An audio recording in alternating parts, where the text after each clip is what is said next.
नमस्कार। Programme teacher training college 5 दिनों में आपका स्वागत है। हम बीएड विद्या वर्ष के जो अनिवार्य पाठ्यक्रम है समावेशी शिक्षा का निर्माण, उस विषय का अध्ययन करेंगे। उसके अंदर हम सबसे पहले समावेशी शिक्षा की अवधारणा और इसके बारे में चर्चा करेंगे। तो इस चर्चा करने से पहले हमें जैसे कि ज्ञात है कि हम शिक्षा ग्रहण करते हैं और शिक्षा के अंदर बालक विद्यालय में जाकर के सीखता है, परिवार में रहकर सीखता है, समाज में रहकर सीखता है और ये सीखना उसके कह सके तो मृत्युपर्यंत तक चलता है। लेकिन एक शैक्षिक जो वातावरण होता है वो सीमित समय के लिए होता है। इसमें हम एक स्कूल की पढ़ाई पूरी करते हैं या कॉलेज की पढ़ाई पूरी करते हैं, तो वो एक औपचारिक शिक्षा है। तो औपचारिक शिक्षा के अंदर एक व्यवस्थित रूप से हम शिक्षा ग्रहण करते हैं। तो बालक में शिक्षा ग्रहण करने के लिए कई प्रकार हो सकते हैं या शिक्षा के कई प्रकार हो सकते हैं। जैसे कि अपने जब नॉर्मल रूप से अपने जो कहते हैं कि जब बच्चे को विद्यालय में शिक्षा ग्रहण की जाती है तो सभी बच्चे शिक्षा ग्रहण करते हैं, जो कि सामान्य सारे बच्चे सामान्य होते हैं। और सामान्य मान करके उनको शिक्षा एक विद्यालय में शिक्षा दी जाती है, तो उस पद्धति को हम कह सकते हैं कि वो सामान्य शिक्षा है। तो इसी प्रकार की शिक्षा के कई प्रकार हैं। जैसे आपने सुना होगा कि एक तो सामान्य शिक्षा है जो सभी बच्चे ग्रहण करते हैं। कुछ बच्चे सामान्य से अलग होते हैं तो उनके लिए विशेष विद्यालय होते हैं, सुना होगा विद्यालय है ना, और गूंगे बहनों के लिए अलग से विद्यालय है। और इस प्रकार के जो विद्यालय हैं वो विशिष्ट विद्यालय की श्रेणी में आते हैं। और तीसरी जो कैटेगरी है वो एक समेकित शिक्षा की आ जाती है, इंटीग्रेटेड एजुकेशन बोलते हैं जिसको भी। इसके अंदर कुछ इस प्रकार के जो स्पेशल चाइल्ड होते हैं, जब बच्चे होते हैं, उनको कुछ समय के लिए सामान्य बालकों के साथ बिठा कर शिक्षा दी जाती है, जिससे माना जाता है कि उसका जो वातावरण है सुहावना हो सके। यानी कि सामान्य बच्चों के साथ बिठा करके उस बच्चों को शिक्षा देना कुछ समय के लिए अनिवार्य नहीं है। उस कैंपस के अंदर साझा करना, कुछ क्लास साझी कर लेना, इस प्रकार से, ताकि वो बच्चे उस सामान्य बच्चों को भी जान सके, उस सामान्य बच्चों की तरह गतिविधियाँ कर सके। तो वो एक इंटीग्रेटेड एजुकेशन है, समेकित शिक्षा है। और इसी से जो आगे का जो स्टेप है वो समावेशी शिक्षा का आता है, समावेशी इंक्लूसिव एजुकेशन है। तो इसके अंदर जो समेकित जो शिक्षा है उसको बहुत व्यापक कर दिया गया है। सामान्य शिक्षा को उसमें मिला दिया गया है, विशिष्ट शिक्षा को उसको मिला दिया गया है। यानी कि जो सामान्य शिक्षा या फिर अपने कह दें विशिष्ट शिक्षा या फिर अपने समेकित शिक्षा, इन तीनों को मिला करके एक व्यापक अवधारणा बनाई गई, इसे हम कहते हैं समावेशी शिक्षा। समावेशी शिक्षा की अवधारणा के पीछे क्या कारण है, क्या उद्देश्य है, इसके बारे में चर्चा करेंगे। तो समावेशी शिक्षा का मतलब है समावेश को समावेश कर लेना। समावेश किसका करना? सभी बालकों का समावेश करके शिक्षा देना, वो समावेशी शिक्षा है। जैसा कि हम मनोविज्ञान के अंदर पढ़ते हैं कि बालक मुख्यतः दो प्रकार के होते हैं। एक तो होता है सामान्य बालक, दूसरा होता है विशिष्ट बालक। तो विशिष्ट बालक की भी परिभाषा देखें तो हमें समझ में आएगा कि विशिष्ट बालक वो बालक है जो सामान्य नहीं है। जो सामान्य नहीं है वो कौन है? विशिष्ट बालक है। अब सामान्य कौन सा बालक है? जिसकी बुद्धि लब्धि सामान्य है, जो शारीरिक रूप से स्वस्थ है, वो जो कि अपने व्यवहार को सामान्य रूप से करता है, सभी बच्चों जैसा करता है, वो सामान्य बालक है। मनोविज्ञान के आधार पर यदि टर्नर मेल की अपनी जो सारणी है उसमें यदि बुद्धि लब्धि के जो प्रकार बताए गए हैं, उसकी अवधारणा को बताया गया है, उसके जो उसका एक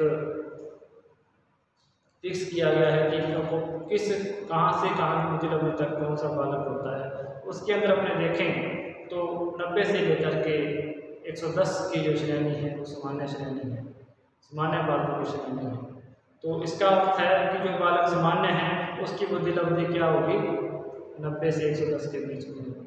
अब उससे निम्न वाले बालक हैं वो भी शिष्ट बालक की श्रेणी में आएंगे, और जो ऊपर वाले बालक श्रेणी है वो शिष्ट बालक की श्रेणी में आएंगे।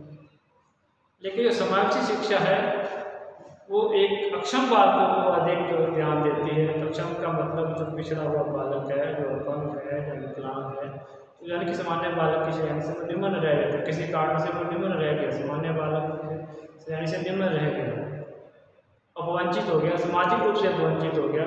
वो वैसे स्वस्थ है, बुद्धि लब्धि ठीक है, लेकिन सामाजिक कारणों से वो क्या है, वो पढ़ लिख नहीं पाया, उसको भौतिक सुविधाएं नहीं मिल पाई, वो सुख सुविधाएं नहीं मिल पा रही जो उसके लिए उचित थी, उसके आसपास स्कूल नहीं था, जिससे वो पढ़ नहीं पाया, तो वो सामाजिक रूप से अपवंचित बालक हो जाए। यानी कि समाज में परिवार की गरीबी के कारण, समाज की बंदिशों के कारण वो अपनी शिक्षा ग्रहण नहीं कर पाया, वो सामाजिक रूप से अपवंचित बालक होता है।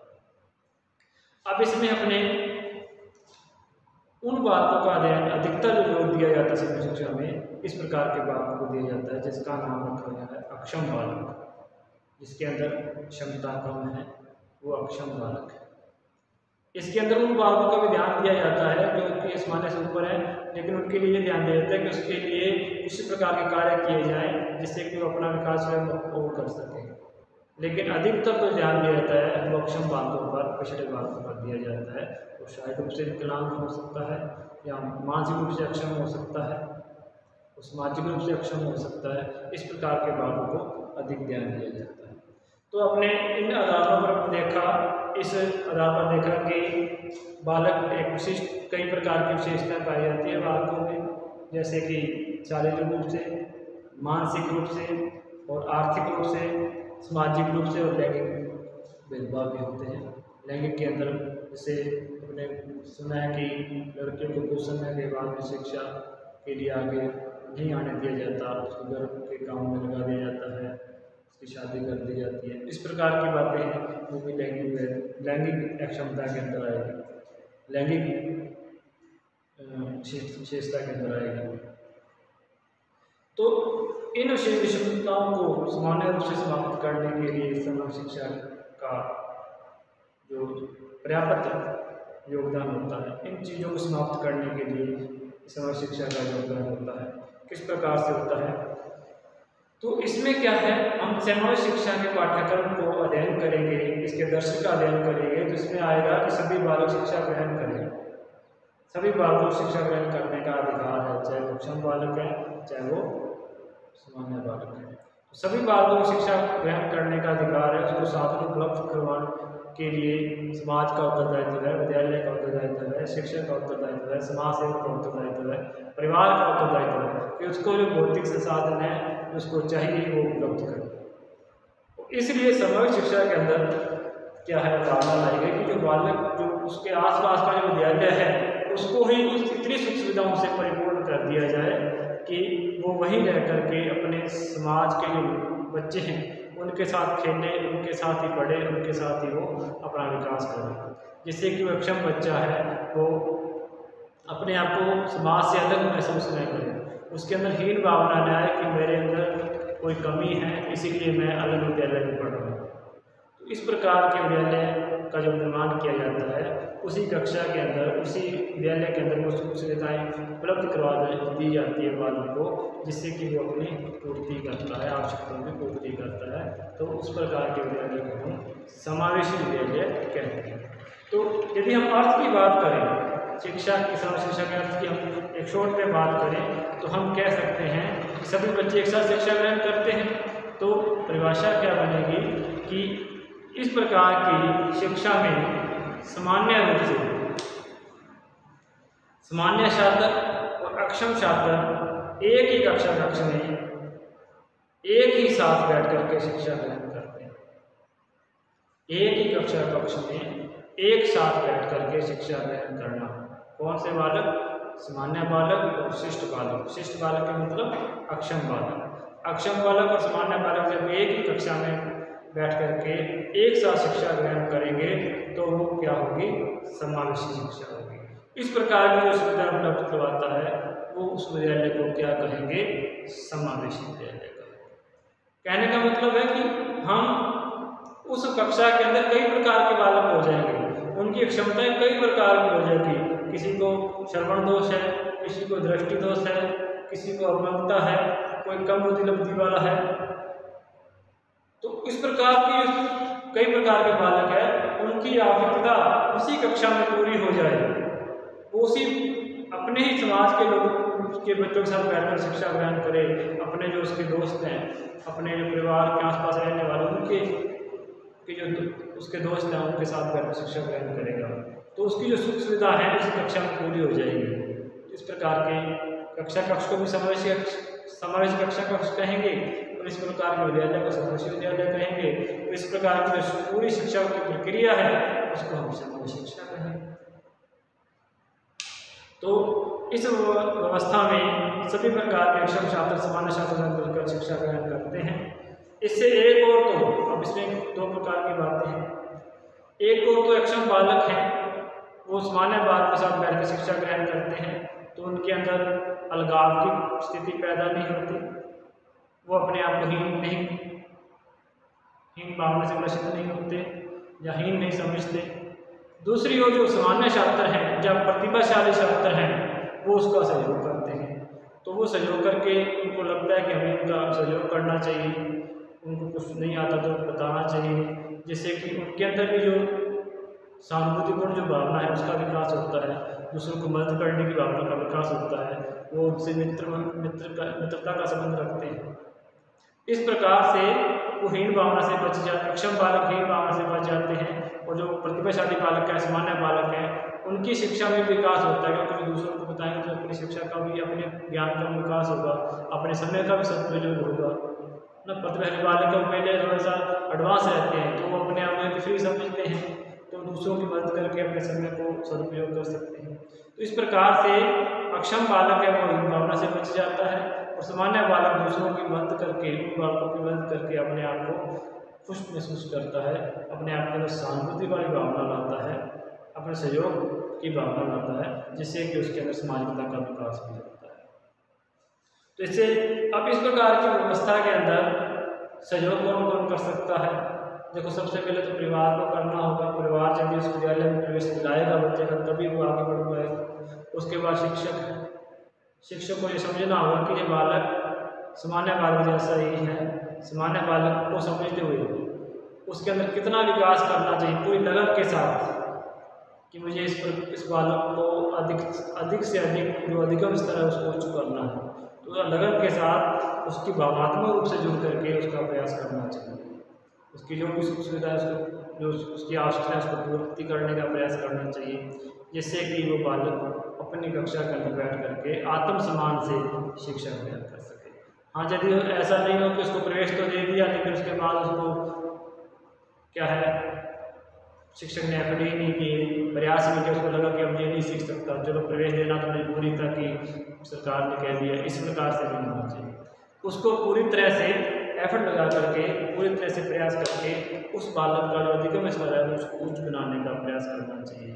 इसके लिए अलग से शिक्षक को समय समय पर ट्रेनिंग या प्रशिक्षण देते रहना चाहिए। वो भी एक इसका पार्ट है समझ का, कि कुछ दिनों का समय प्रशिक्षण शिविर लगा करके इन बालकों की जो विशेषताएं होती हैं उनके लिए किस प्रकार की लैंग्वेज का प्रयोग करना है, किस प्रकार की सामग्री का प्रयोग करना है, इस प्रकार की बातों का अध्ययन इसके अंदर किया जाता है, प्रशिक्षण के अंदर ट्रेनिंग दी जाती है। तो इसके अंदर अपने यही कहते हैं कि इसके अंदर अभिभावक का, विद्यार्थी का, समुदाय का, शिक्षक का, प्रशासक का आदि का सहयोग लेना चाहिए। इनका सहयोग जरूरी भी है। इनके सहयोग के बिना क्या है, वो जो अक्षम बालक है वो शिक्षा ग्रहण नहीं कर पाएगा। प्रशासक को भी अपने आप में प्रयास करने की कुछ योजना लागू करनी चाहिए, शिक्षक को भी पूरा प्रयास करना चाहिए, भावनात्मक रूप से जुड़ना चाहिए। अभिभावक को तो जागरूक होना ही पड़ेगा, तभी विद्यालय में प्रवेश दिलाएगा। यदि वो कहेगा मेरे बालक सक्षम है, ये नहीं पढ़ पाएगा, तो फिर नहीं पढ़ पाएगा। यदि उसको ज्ञान है कि ये बालक ये अपने वाले पास वाले विद्यालय में ज्ञान प्राप्त कर सकता है, शिक्षा प्राप्त कर सकता है, तो वो प्रवेश दिलाएगा उसको। ज्ञान ही नहीं है तो प्रवेश नहीं दिलाएगा। इस प्रकार से अभिभावक का सहयोग बहुत जरूरी है। समुदाय, आसपास के समुदाय को भी जागरूक होना होगा, उसको भी सहयोग करना होगा। तो इसके आधार पर हम एक शोध में जब समझते हैं तो समग्र शिक्षा क्या है। सामान्य बालक और सामान्य बालक और अक्षम बालक जब एक ही कक्षा कक्ष में बैठ करके एक साथ शिक्षा ग्रहण करते हैं, इस प्रकार की जो शिक्षा है उसको समग्र शिक्षा कहेंगे। तो कुछ परिभाषाएं हैं, 2 परिभाषाओं के बारे में अध्ययन कर लेते हैं अपने। सबसे पहले जो परिभाषा है प्रोफेसर एस के डू ने कहा है कि समग्र शिक्षा का आशय उस शिक्षा व्यवस्था से है जिसमें सामान्य और अक्षम बालकों को या छात्रों को एक साथ शिक्षा प्रदान करते हुए उच्च अधिगम स्तर का मतलब है कि कितना वो उसका अधिगम उच्च हो सकता है। ऐसा नहीं कि उसको पूरी तरह से प्रतिभाशाली बालक के स्तर पर पहुंचा देना है, ऐसा तो संभव ही नहीं है, क्योंकि जो मंदबुद्धि बालक है वो कहीं ना कहीं अपना विकास के अंदर वो चीज़ें उसको प्रभावित करेंगी। वो हो सकता है सामान्य बालक की श्रेणी में भी ना जा सके, लेकिन वो कितना अधिक अधिगम कर सकता है, उसकी कैपेसिटी कितनी है, उसके आधार पर उसको उसका अधिगम स्तर उच्च किया जाए। तो अधिक से अधिक जो अधिगम स्तर है उसको उच्च बनाने का प्रयास किया जाए। तो संबंधित क्रियाओं को सम्मिलित किया जाता है तथा समुदाय, अभिभावक, शिक्षक, प्रशासन आदि का सक्रिय सहयोग प्राप्त किया जाता है। समुदाय, अभिभावक, शिक्षक, प्रशासन, ये बातें पहले भी इससे कर चुके हैं। इन चारों का सहयोग पर्याप्त है, इन चारों का सहयोग बहुत आवश्यक है। पर्याप्त तो क्या है, आवश्यक बहुत है। तो इसमें समुदाय है, अभिभावक है, शिक्षक है, प्रशासन है, इनका क्या है, सहयोग बहुत ही आवश्यक है। तो सबसे मेन जो सी बात 2-3 बातें निकल के आती हैं कि सामान्य अक्षम छात्र एक साथ शिक्षा ग्रहण करते हैं, एक साथ उनको शिक्षक बनाया जाता है, तो उसका जो अधिगम स्तर है उसको उच्च बनाने का प्रयास किया जाता है। उस अधिगम स्तर को उच्च बनाने के विशेष संबंधित जो क्रियाएं हैं उनको इसके अंदर सम्मिलित किया जाता है, और समुदाय, अभिभावक, शिक्षक और प्रशासन का इसके अंदर सहयोग किया जाता है। दूसरी परिभाषा है श्रीमती आत्मा शर्मा, समाज शिक्षा का अभिप्राय ऐसे छात्र की शिक्षा से है जो सामान्य बालकों से भिन्न है। सामान्य बालकों से क्या है, भिन्न है, यानी कि अक्षम है। यह शिक्षा उन्हें समझकर उसको अनुकूल वातावरण प्रदान करके सर्वांगीण विकास करने का प्रयास करती है। कि समाज शिक्षा क्या है, तो सामान्य बालकों को शिक्षा प्राप्त करते ही हैं, तो जो सामान्य बालकों से जो अलग बालक हैं उनको समझते हुए उसके अनुकूल वातावरण का निर्माण करते हुए उसके सर्वांगीण विकास को प्रेरित करती है। ये इसकी परिभाषा है। तो जो उससे सामान्य बालकों से भिन्न है उनको समझकर उसके अनुकूल वातावरण प्रदान करते हुए उसके लिए क्या करना है, सर्वांगीण विकास करने का प्रयास करना है। तो ये 2 परिभाषाओं के आधार पर हम समझते हैं कि बालक के अंदर शिक्षा, जो सभी बालक जब एक साथ बैठकर शिक्षा ग्रहण करते हैं, इसका उद्देश्य क्या है, सभी बालक अपने नज़दीकी विद्यालय में शिक्षा प्राप्त करें, और सभी बालक क्या है, शिक्षा ग्रहण कर, जो सभी बालक हैं चाहे वो अक्षम है सामान्य है, उनको शिक्षा प्राप्त हो। तो हम आगे हमने समग्र शिक्षा के अर्थ के बारे में देखा है, अब अपने समग्र शिक्षा के उद्देश्य की चर्चा करेंगे। तो समग्र शिक्षा के उद्देश्य के बारे में बात करें तो इसके अंदर अपने कह सकते हैं कि अक्षम बालकों को शैक्षिक वातावरण प्रदान करें, क्योंकि अक्षम बालक हैं, अक्षम बालक अधिकतर जो क्या है शिक्षा ग्रहण नहीं कर पाते, क्योंकि उनके विद्यालय बहुत कम होते हैं, दूर दराज में होते हैं, तो कुछ ही बालक अपनी विशिष्ट शिक्षा को ग्रहण कर पाते हैं।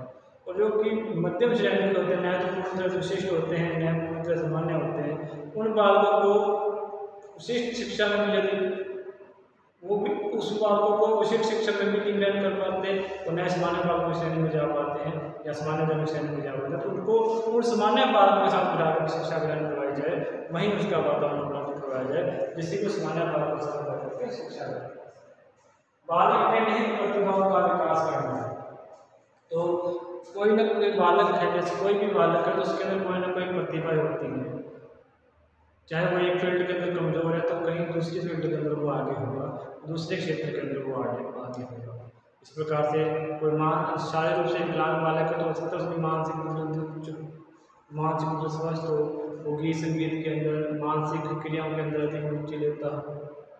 तो उस प्रकार की निहित प्रतिभाएं हैं उनको आप पहचान कर उसकी प्रतिभा को निहित करके उसको प्रमोट करना, उसका विकास करना एक शिक्षक का दायित्व है, दूसरा विद्यालय का दायित्व है, उस समय शिक्षक का दायित्व है। दूसरा पाठ्यक्रम में सुधार, तीसरा है पाठ्यक्रम में सुधार। जिस प्रकार से बालकों के अंदर शिक्षता होती है, कई प्रकार के बालक आ जाएंगे, शारीरिक रूप से विकलांग है, मानसिक रूप से हैं और इसके अंदर सामाजिक रूप से हैं, तो उसकी विशिष्टता को पहचानते हुए, उसकी बुद्धिमत्ता को पहचानते हुए उस प्रकार के पाठ्यक्रम का, उसकी गतिविधियों का निर्माण किया जाए, जिससे कि वो पाठ्यक्रम सामान्य बालक भी ग्रहण कर सके, प्रतिभाशाली बालक भी ग्रहण कर सके और पिछड़ा बालक है वो भी ग्रहण कर सके। कुछ एक्टिविटीज हैं वो प्रतिभाशाली बालकों के लिए भी होनी चाहिए, कुछ कमजोर बालकों के लिए होना चाहिए।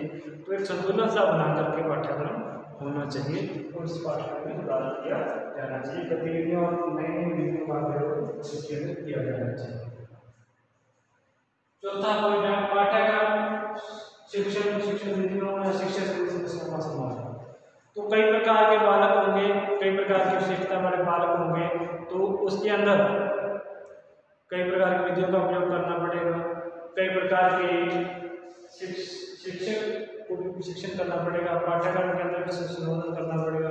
तो इनके अंदर जो भी समस्या आ रही है, उस कक्षा के वर्गीकरण है, कक्षा में जो भी अलग अलग प्रकार के बालक बैठे हैं उनके लिए जो भी समस्या आ रही है उसको देखते हुए पाठ्यक्रम का निर्माण करना, शिक्षण विधि का उपयोग करना और शिक्षक को भी उसके लिए तैयार करना, उसमें जो भी समस्या आ रही है उनका समाधान शिक्षा के अंदर किया जाता है। शिक्षकों को प्रशिक्षित करना, इससे जुड़ा हुआ पॉइंट है कि जो शिक्षक की समस्या है, शिक्षक को समय समय पर प्रशिक्षण किया जाए कि जो विशेष प्रकार के बालक हैं उनको किस प्रकार से शिक्षण दिया जा सकता है, किस लिपि का उपयोग करना है, किस साधन का उपयोग करना है, किस प्रकार की सहायक सामग्री का उपयोग करना है। तो इस प्रकार से उनको समय समय पर प्रशिक्षित करना चाहिए जिससे कि उनकी समस्या का हल हो सके। मूल्यांकन प्रक्रिया से बाहर, तो आपने देखा होगा कि मूल्यांकन करना है तो अपने मूल्यांकन के लिए स्तर पर लेकर के करेंगे। सभी बालक, चाहे मंदबुद्धि बालक है, सामान्य बालक है, प्रतिभाशाली बालक है, तो एक ही आकलन से अपने एक टेस्ट ले लिया और टेस्ट में सभी प्रकार से उसको अपने उस आकलन से देखा, तो जो कि पिछड़ा बालक है या मंदबुद्धि बालक है वो पीछे रह जाएगा। तो मूल्यांकन की प्रक्रिया में कहने का अर्थ है कि उसको थोड़ा सा सकारात्मक दृष्टिकोण से देखना चाहिए। उस बालक के सुधार की भावनाएं हैं उसको देखना चाहिए कि उस बालक ने कितना सुधार किया, पहले क्या था अब क्या है, उसके आधार पर मूल्यांकन किया जाना चाहिए। न कि ओवरऑल एक सभी क्लास के अंदर जो प्रतिभाशाली बालक है उसको आकलन करते हुए किया जाना चाहिए, एक सामान्य बालक उसको आकलन करते हुए। कहने का अर्थ है कि उसका मूल्यांकन का जो व्यू है वो थोड़ा सा पॉजिटिव रहे, बच्चे के प्रति भावना को देखते हुए किया जाए, सकारात्मक रूप से किया जाए, जिससे कि बालक मोटिवेट हो सके कि मैंने अब इतना मेरे ज्ञान का इतना हो गया है और मेरे को क्या है, उसको क्या है पुनर्बदल मिले, उससे मूल्यांकन करने से पुनर्बदल मिले, जिससे कि वो आगे और सीखने के लिए तत्पर हो सके। तो एक सकारात्मक दृष्टिकोण इसके अंदर होना चाहिए मूल्यांकन प्रक्रिया में।